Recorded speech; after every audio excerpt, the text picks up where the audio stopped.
সুপ্রিয় পঞ্চম শ্রেণীর শিক্ষার্থী বন্ধুরা, তোমাদের বিজ্ঞান বইয়ের ষষ্ঠ অধ্যায়ের দ্বিতীয় পর্ব। এখন দ্বিতীয় পর্বে আমরা পড়ব যে তাপ সঞ্চালনের বিভিন্ন উপায়। চলো তাহলে শুরু করা যাক। আমরা সঞ্চালন ওয়ার্ডটা সম্পর্কে কতটুকু জানি? সঞ্চালন হচ্ছে এক এক জায়গা থেকে আরেক জায়গায় যাওয়া, এক জায়গা থেকে আরেক জায়গায় যাওয়া। তাহলে তাপ সঞ্চালন বলতে বোঝায় তাপ, এখানে তাপ এক জায়গা থেকে আরেক জায়গায় যায়, এটাকেই আমরা সঞ্চালন বলবো, তাপ সঞ্চালন বলবো। তাপ তাহলে আমরা এখন তোমাদের বই থেকে পড়ি, তাপ সবসময় গরম জায়গা থেকে ঠান্ডা জায়গায় সঞ্চালিত হয়। তাহলে তাপ সবসময় কোন জায়গা থেকে সঞ্চালিত হয়? গরম জায়গা থেকে ঠান্ডা জায়গায়। তাপের এক স্থান থেকে অন্য স্থানে যাওয়ার প্রক্রিয়াই হলো তাপ সঞ্চালন। এক তাহলে আমাদের তাপ সঞ্চালন কাকে বলে? তাপের এক স্থান থেকে অন্য স্থানে যাওয়ার প্রক্রিয়াকেই তাপ সঞ্চালন বলে। যেমন আমরা যখন গরম চায়ের কাপ ধরি তখন কাপের তাপ হাতে অনুভব করি। চুলার উপর হাঁড়ির পানিতে তাপ দিলে নিচের পানি উপরে উঠে আসে। আবার রোদে রোদে দাঁড়ালে শরীরে গরম অনুভব করি। এই সবকিছুই তাপ সঞ্চালনের বিভিন্ন উপায়। তাপ এক স্থান হতে অন্য স্থানে যেতে কখনো কোনো বস্তু বা মাধ্যম লাগে, আবার কখনো কোনো মাধ্যম লাগে না। কাজ: বিভিন্ন উপায়ে তাপ সঞ্চালন পর্যবেক্ষণ। আমরা পরীক্ষণ একটা দেখি, পরিবহন পদ্ধতিতে তাপ সঞ্চালন।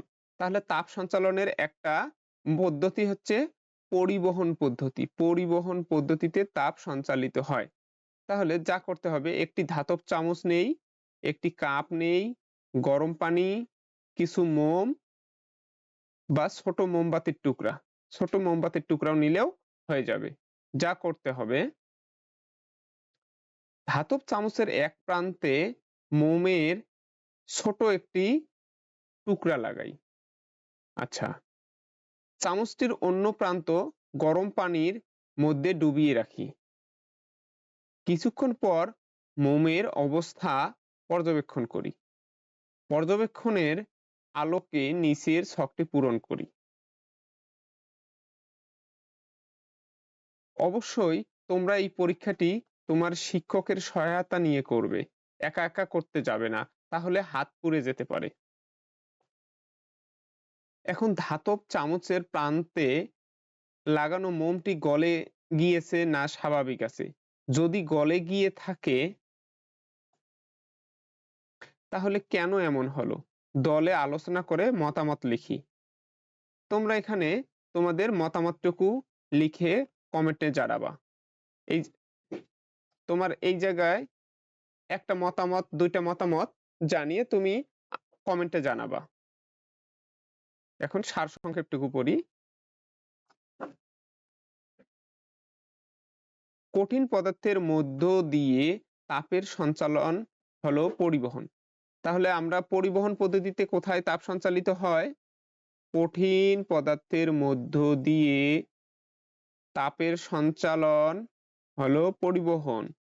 অর্থাৎ পরিবহন পদ্ধতিতে তাপ শুধু কঠিন পদার্থে সঞ্চালিত হয়।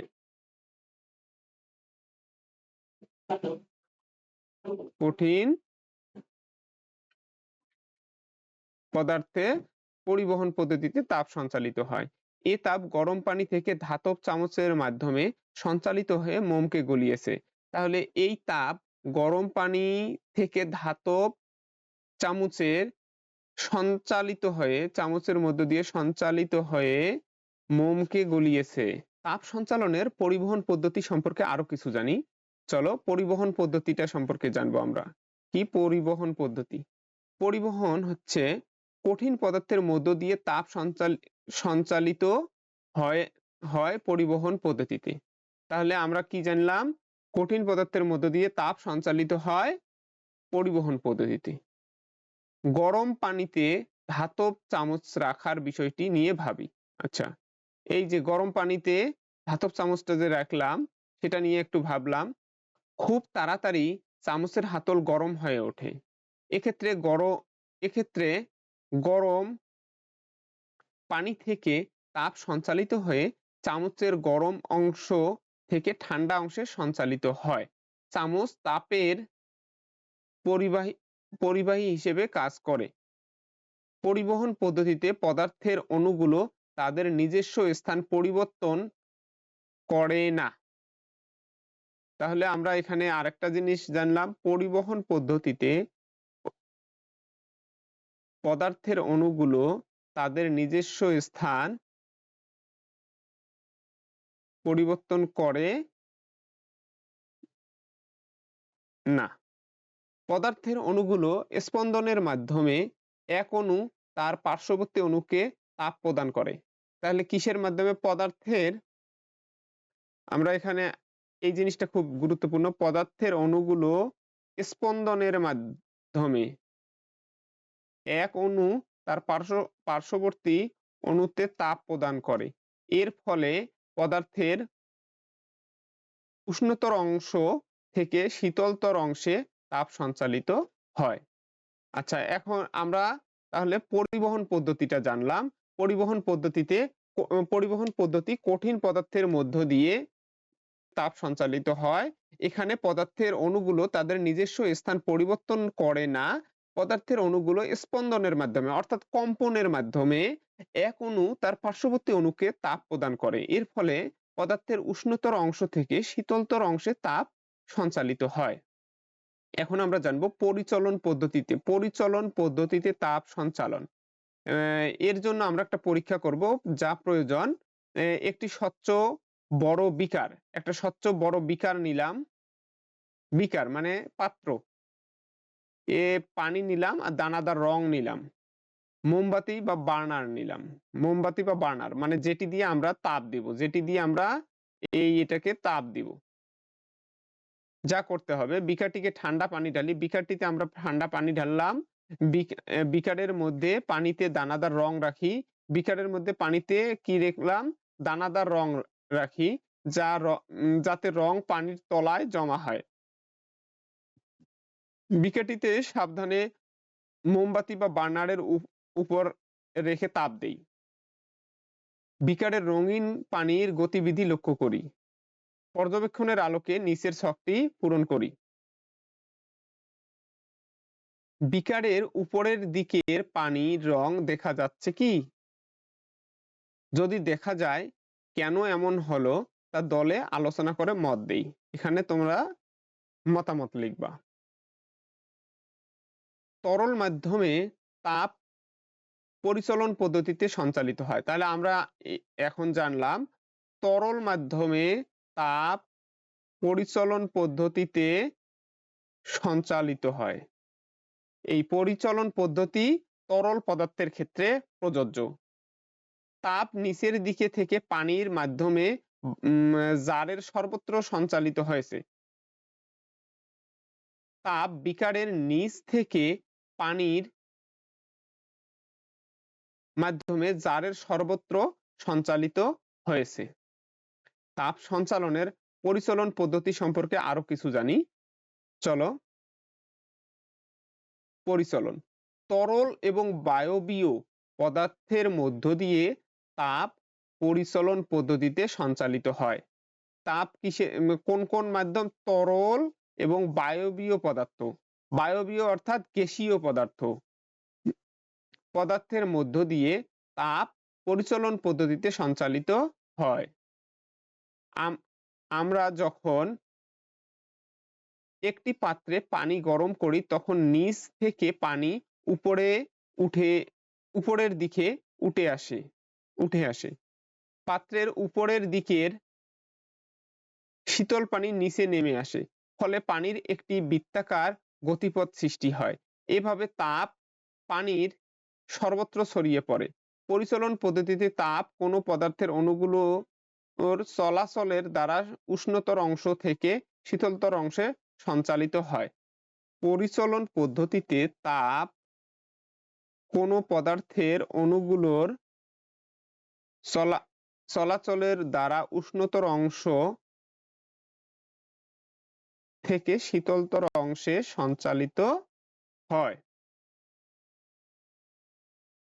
এখন আমরা বিকিরণ বিকিরণ পদ্ধতিতে তাপ সঞ্চালনের একটি পরীক্ষা করব। বিকিরণ পদ্ধতিতে পদার্থের তাপ সঞ্চালন। যা প্রয়োজন একটি পানির পাত্র, থার্মোমিটার, একটি বৈদ্যুতিক বাল্ব। যা করতে হবে, পানির পাত্রে অল্প পরিমাণ পানি ঢাললাম, থার্মোমিটারের মাধ্যমে পানির তাপমাত্রা মাপি, থার্মোমিটার দিয়ে পানির তাপমাত্রা মাপলাম, পানি থেকে কিছুটা উপরে একটি বৈদ্যুতিক বাল্ব কিছুক্ষণ জ্বালিয়ে রাখি। কিছুক্ষণ পর আমরা পানির তাপমাত্রা মাপি। পর্যবেক্ষণের আলোকে এই পরীক্ষাগুলো তোমরা তোমাদের শিক্ষকের উপস্থিতিতেই করবা।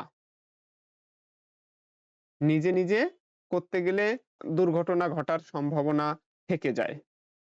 পাত্রের পানির তাপমাত্রা কেন ও কিভাবে বাড়লো দলে আলোচনা করে তোমাদের মতামত দাও।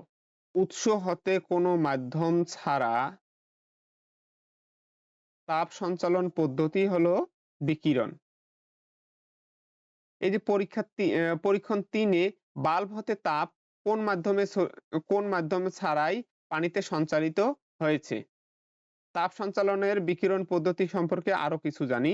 বিকিরণ পদ্ধতি: তাপ যে প্রক্রিয়ায় কোনো উৎস হতে মাধ্যম ছাড়াই সঞ্চালিত হয় তাই বিকিরণ। তাপ যে প্রক্রিয়ায় কোনো উৎস হতে মাধ্যম ছাড়াই সঞ্চালিত হয় তাই বিকিরণ। আমরা সূর্যের আলোতে দাঁড়ালে উষ্ণতা অনুভব করি, কারণ সূর্যের তাপ শূন্য স্থানের মধ্য দিয়ে বিকিরণ পদ্ধতিতে আমাদের কাছে আসে। তাহলে সূর্যের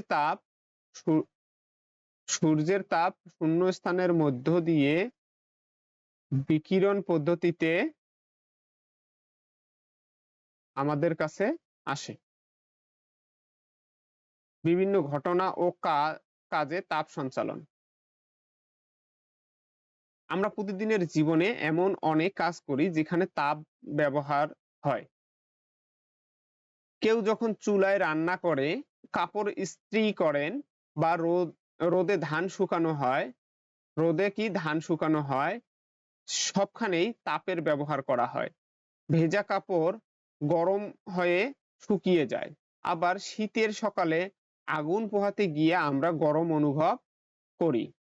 এইসব ঘটনাই তাপ সঞ্চালনের ফল। আমাদের চারপাশের পরিচিত কাজ ও ঘটনা পর্যবেক্ষণের মাধ্যমে তাপ কিভাবে সঞ্চালিত হয় তা আমরা সহজেই জানতে পারি।